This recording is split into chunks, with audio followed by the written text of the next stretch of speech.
আসসালামু আলাইকুম রহমতুল্লাহ। প্রিয় দর্শক, আজ অনেক দিন পরেই নানার বাড়িতে আসছিলাম। যেহেতু আমার নানা ছোটোখাটো একটা কৃষি কাজ করে থাকে, যে বাড়িগুলো দেখতেছেন, আমার নানা কিন্তু এই কৃষি কাজ করেই ব্যবসা করেই আজকে এই ঘর বাড়িগুলো করেছে। অনেক কষ্ট হয়েছে, অনেক কষ্ট করেছে জীবনে, এই জন্য আজ উন্নতি করতে পারছে। এখানে পুঁই শাকগুলো দেখতেছেন, অনেক তাজা তাজা পুঁই শাক, এখন ছোটো, বেশি দিন কিন্তু বয়স না, অল্প কয়েকদিন বয়স, এটা আমি সঠিক জানি না, কিন্তু অল্প কয়েকদিন। এইখানে অনেক পুঁই শাক আছে, পুঁই শাকের একটা এই আগা মাথা ধরেই পুঁই শাক, ওই যে আপনি শেষ পর্যন্ত দেখতে পাচ্ছেন আপনারা, ওই সবটুকুই হচ্ছে পুঁই শাক। এখানে সুপারি গাছ আছে, নারকেল গাছও আছে, মোটামুটি আল্লাহর মধ্যে অনেক কিছুই আছে। বিশেষ করে কিছু আম আছে, আম গাছ আছে। তো আল্লাহর মধ্যে এবছর কোথাও আম হয়নি, যেহেতু এখানেও হয়নি, কিন্তু নানার বাড়িতে আম গাছগুলো অনেক ভালো এবং ভালো ভালো জাতের আম গাছ আছে। ন্যাংরা আম আছে, আমটা যে এত স্বাদ বলে বোঝানো যাবে না। কিছু পেয়ারা গাছ ছিল, এই যে পেঁপে গাছটা দেখছেন, ওইখানে একটা পেয়ারা গাছ ছিল। তো একটা পেয়ারা 1 কেজি সাইজে হতো, কেজি সাইজ হতো। তো সে পেয়ারা গাছটা মরে গেছে।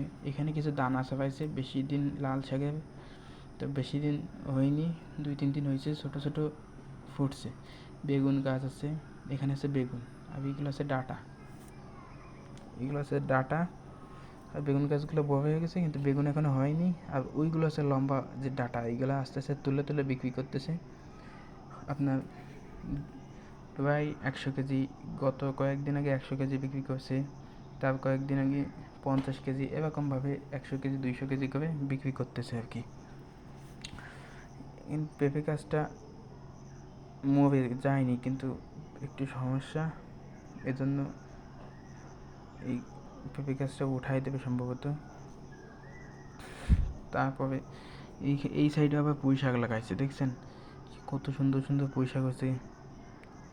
এখানে আবার যে আমার নানা কথা বলতেছিল যে আমি কি করতেছি, তাই আমার নানা সম্পর্কে হয়, সেইখানে যে একটা মসজিদ আছে, ওই মসজিদের যে হুজুর থাকে, তার জন্য একটা রান্নাঘর বানাচ্ছে, এখানে কি কাজ করতেছে আমার ওই নানা। তো নানা অনেক ভালো মানুষ, আমাদেরকে অনেক ভালোবাসে, সে খুবই একটা ভালো মানুষ।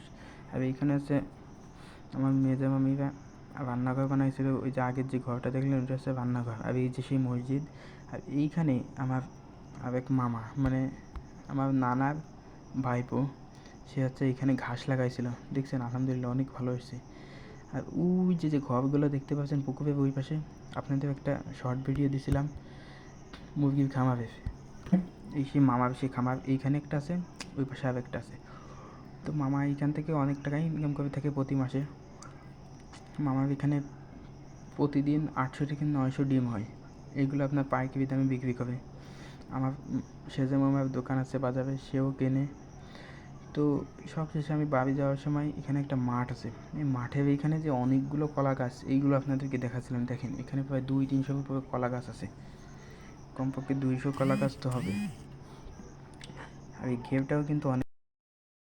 তো আমি বাসায় চলে যাব, সাইকেলে করে নানি বাড়ির থেকে কিছু বাজার নিয়ে আসছিলাম। এখানে দেখেন পুঁই শাক আছে কিছু, ওই যে পুঁই শাকগুলো আপনাদেরকে দেখাইছিলাম, ওই পুঁই শাকগুলো থেকেই কিছু বড় দেখে পুঁই শাক কেটে নিয়ে আসছিলাম। তো এইখানে যেতে যেতে ভাবলাম একটা পুকুর আছে বড়, তাও আপনাদেরকে দেখাই নিয়ে যাই। আর এখানে রাস্তাটা অনেক ভাঙাচোরা, অনেক দিন ধরে ঠিক করা হয় না, যার জন্য আমার একটু কষ্ট হচ্ছিলো, তারপরেও ভাবলাম আপনাদেরকে একটু দেখাই।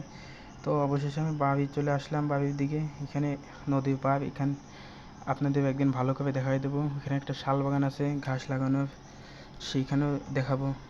তো আশা করি ভিডিওটি ভালো লাগলে অবশ্যই বন্ধুদের মাঝে শেয়ার করে দেবেন। আসসালামু আলাইকুম।